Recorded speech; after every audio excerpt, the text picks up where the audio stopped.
күрөшүп жаткан бул биздин балбан Акылбек Талантбеков. Казакстандык балбан дагы өтө мыкты формада экендигин көрдүк. Буга чейинки беттештеринде дагы өзүнүн жакшы жыйынтыгын көрсөттү. Бирок Акылбек Талантбеков өтө кооз күрөштү бизге тартуулап жатат. Чейрек финалда Рохит Дахиянын индиялык балбанды 7-1 эсебинде, андан ары жарым финалда ушул эле Айреза Мохаммадтипиянини 8-0 эсебинде утту. Болгондо дагы өтө кооз чапкандыгын көрдүк ирандык балбанды. Негизинен бул мелдеште эмес, жалпы карьерасын карап айта турган болсок, Акылбек Талантбеков мына ошондой ыкмаларды, кооз ыкмаларды өтө көп жасайт. Бирок бул финалда биз кооз ыкма эмес, эң негизгиси алтын медальды күтөбүз. Биринчи мүнөт жөн гана түртүшүү менен гана жыйынтыкталды. Азыр ортодо калыс мына казак балбанында активдүүлүктү сурап жатат. Эгерде ушундай эле жүрүш улана бере турган болсо, биздин балбанга партерди берип коюшу толук мүмкүн. Сайма. Үй интернети менен телевидение. Секундасына 100 мегабитке чейинки ылдамдык. 200дөн ашуун телеканал. Старт жана О кино кинотеатрлары. ТВ приставка акысыз. 55% арзандатуу менен. Бул кыял эмес, чындык. Сайма менен жашооңду ыңгайлуу жана жайлуу кыл. Сайма күйгөз толугу менен кошул. Каластын ычкырыгы жаңырды. Мына казакстандык күйөрмандар Астанада өтүп жаткандыгын белгилеп коелу. Ошол себептен күйөрмандардын көпчүлүгү да ушул Диас Каленге жан тартып турат. Бирок Кыргызстандын желегин желбиретип, кыргыздын калпагын кийип турган күйөрмандар дагы бар экендигин буга чейин көргөнбүз. Сөзсүз түрдө Акылбек Талантбековго аз да болсо алардын үнү жетип жатат деген ойдобуз. Акылбек Талантбеков иштеш керек, мындай мүмкүнчүлүк дагы жаралабы, бул чоң суроо. Жакшы бир аракетин жасады, бирок көтөрө албады. Дагы бир акыркы аракет жок. Калыс ышкырыгын жаңыртып койгондугун көрдүк. 1-0. 1-0 эми абайлаш керек. Сөзсүз дегенде кийинки эгерде беттеш тең атаандаштыкта жүрсө, анда кийинки партерде Диас Каленге берип коюшу толук ыктымал. Да, минимальное преимущество, не удалось воспользоваться партером, ну и буквально как скат приклеился к полу здесь, и все, ничего не смог поделать с этим наш спортсмен. Ну и остается порядка 40 секунд, да, небольшого перерыва. Важно удержать это преимущество, конечно. Так. Достаточно уверенно, комфортно выглядит Акылбек Талантбеков в этом поединке. Сопернику практически ничего не позволяет. Здесь, конечно, подсказки тренеров идут, но сложно. Плюс еще, конечно, давление домашних трибун на Диаса. С одной стороны, конечно, это поддержка, здорово, но и где-то это может немножечко вобрать. Андерсе, экинчи 3 мүнөттүк башталуу алдында турат. Азырынча 1-0 биздин балбан алдыда, бирок экинчи бөлүктө дал ушул пассивдүүлүктү биздин балбанга берип коюшу мүмкүн. Анткени көпчүлүк учурда биринчи бөлүктө кимге активдүүлүк берсе, экинчи бөлүктө атаандашына берет. Ошол себептен Акылбек Талантбеков ошол нерсени жакшы түшүндү жана дароо алдыга барып атаандашынын белине кирүүгө аракетин кылган. Турбастан дагы да иштеш керек Акылбек Талантбеков. Акылбек Талантбеков азыр абалды көзөмөлдөп турат, бирок мындай абал ал үчүн пайда алып келбейт. Акылбек Талантбеков өзү мына жогоруда айтканда 77 килограммда күрөшүп келген, бирок ал жактагы жол Махмудов бар.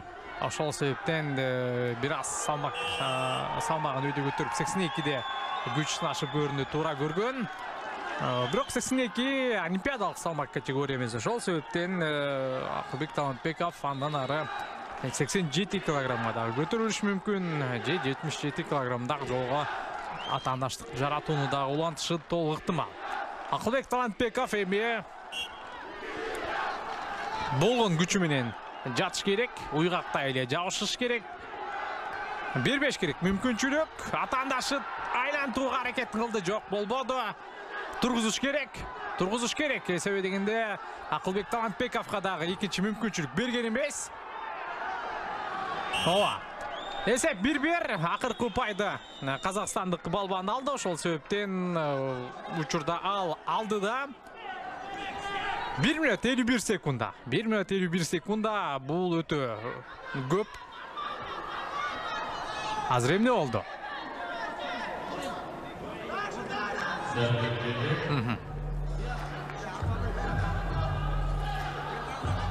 Дарыгердин жардамын сураган экен. Бардыгы жакшы. Беттештандан ары улантууга калыс мүмкүнчүлүк берүүдө.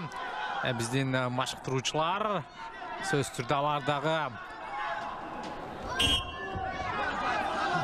3-чү алтын медальды күтүп турган чагы. Мүмкүнчүлүк бар, өтө көп. Бул 2 мүнөткө жакын. Бир гана упай иштеп табыш керек, жөн гана. Атаандашты килемдин сыртына чыгарып жиберсе деле болот, ошол деле жетиштүү болот.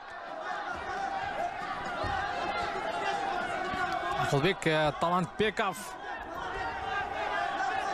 алгачкы жолу Азия чемпионатында, чоңдор арасында Азия чемпионатында байгелүү орунга ийдинүүдө. Күмүш медаль чөнтөктө, бирок күмүш медаль жакшы, алтын медаль андан дагы жакшы. Ошол себептен аракетин кылат. Кайрадан Диас Кайленге пассивдүүлүк. Бул жолкусунда упай берилбейт. Билесиздер, ошол себептен ыкма жасаш керек. Экинчи ирет эскертүү бергенде упай берилбейт. Ошол себептен дагы да болсо 1-1. Минимум 1 айландырууну жасашы керек. Белден кармады жана бул ирет көтөрүүнүн аракетин кылат Акылбек Талантбеков.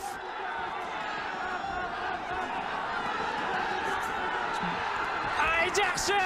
Бул жерде 2 упай бар, бирок атаандашы дагы артына өтүп кеткендигин көрдүк. Жана кандай жыйынтык болот азыр калыстар бул жерде кандай упайды көрсөтөт. Акылбек Талантбековго алгачкы аракет үчүн азыр упай жазылган эмес экен. 3-1. Интересно, да, интересное решение здесь. Повтор. Сейчас просит челлендж. Айтолоону көрүш керек. Очень сложный, волнительный момент. Гюрмандар бул нерсеге нааразы. Эсеп 3-2. Алгачкы аракеттин 2 упай бар болчу. Атаандаш ыкма жасаган учурда каршылаштын артына өткөндө болгон бир гана упай берилет. Мына ошол чечим эсеп 3-2. Азыр челленджди эми Казакстан тарап алууда карасаңыздар.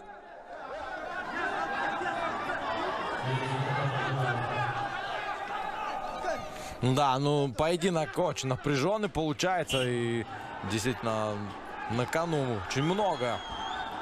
Последние секунды. Нужно додержаться, конечно, здесь, но сделать это будет очень непросто. Ну и контратака, почему нет? Контратака тоже возможно здесь, своего рода.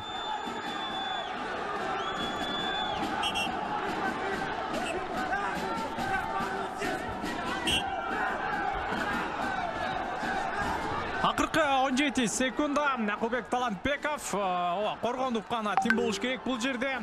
Эгерде мыкты коргонуу боло турган болсо атаандашына жол бербейт. Акыркы секундалар Акылбек Талантбеков жана урматтуу көрөрмандар Кыргызстанга 3-чү алтын медальды алып келүүдө. Мындай албетте тарыхта болгон эмес. 3-чү алтын медаль урматтуу көрөрмандар. Бул акыркы чекте эмес, алдыда дагы бир финал бар. Азырынча биз Акылбек Талантбеков үчүн сүйүнүп туралы. Мынакей бул залдагы көрөрмандардын 95% албетте Диас Кайленге жан тарткан. Бирок ошентсе дагы алардын кысымына карабастан Акылбек Талантбеков ишенимдүү деп айтсак дагы туура болот.